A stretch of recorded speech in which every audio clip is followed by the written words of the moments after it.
Hi, it's Fraser here from the Coastal Survival School.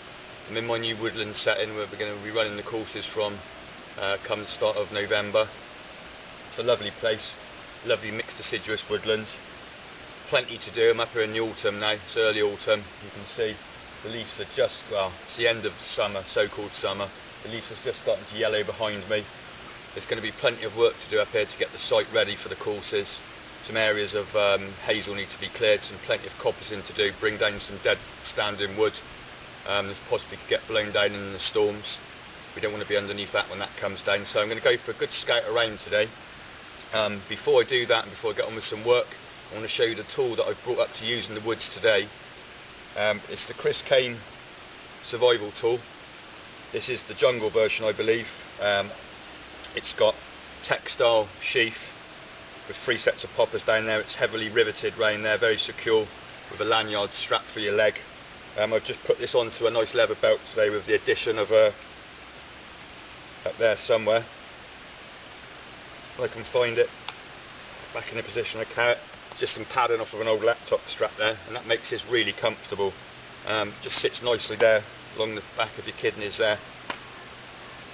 I read a review before on it, people saying it was too heavy. Well, in my opinion, personally, if I'm bringing one tool out into the woods to use with me, I want a tool that I can really rely on.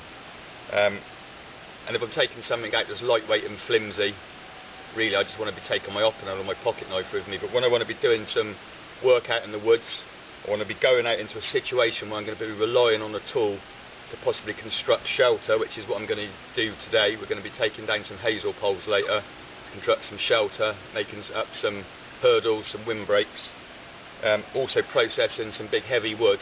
I want a tool that's going to do everything.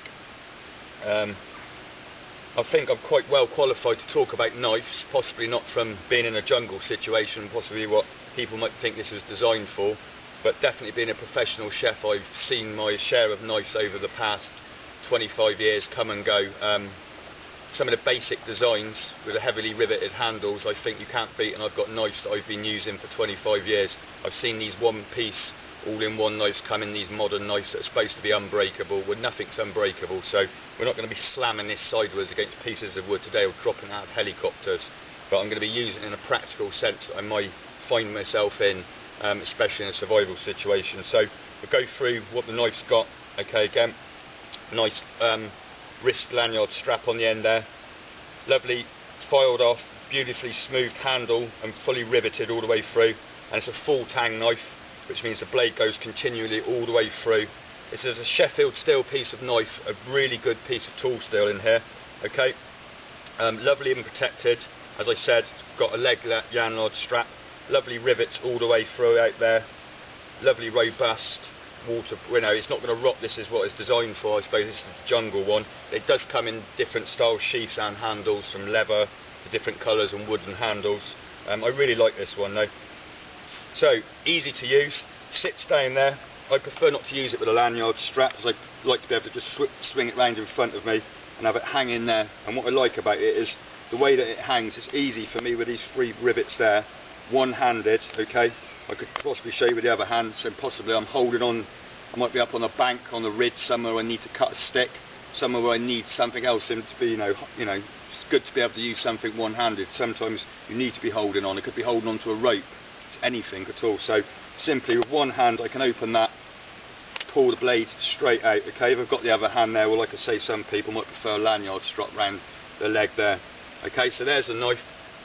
Right, I'm going to just go through the knife in the sheath again. Lanyard hole, fully riveted round.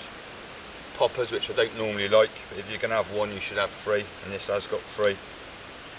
Easy to close, good poppers, stop it coming out, easy to rip off, like I said, one-handed, whichever hand you use.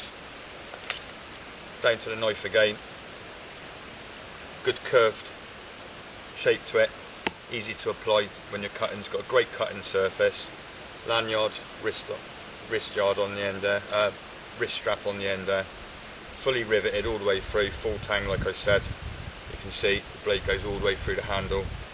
And like I was saying, some people said, I've read, some people said, oh, it's too heavy, it's not a survival knife, it's not something you take with you all the time. But like I said, if this was too heavy for you, you should really question your level of fitness, I suppose. You're not going to survive that long anyway. If you couldn't carry something as heavy as this around, you really need to sort of think about level of fitness as well as what tools you've got.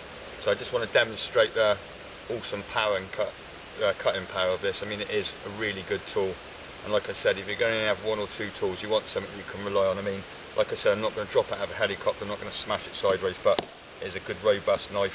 Back of it, good solid back to it. I suppose you could smash chain, you could smash through, you can break stuff with that, and even holding it backwards, it's got a nice design on it there. It's got a good stop just on the heel of the handle there. So I'll start off with a piece of seasoned dead wood. Just break it just to show that it's a good solid piece of wood, and really just, I mean, it flies straight through. It really is unbelievable. This is a green piece of hazel. It's something I could, if I was processing up to make pegs for snares or something. I mean, it really does. I mean, I'm just going to hold it really loose just to show you. It just flies through. Let's get the thickest part of the hazel there. 2 goes on that. But I mean, virtually no effort. It swings really well. It's a really well balanced tool. Let's go on to a thicker piece of wood. Let's give it a smash. So it's not rotten. Okay, nice hard seasoned piece of wood.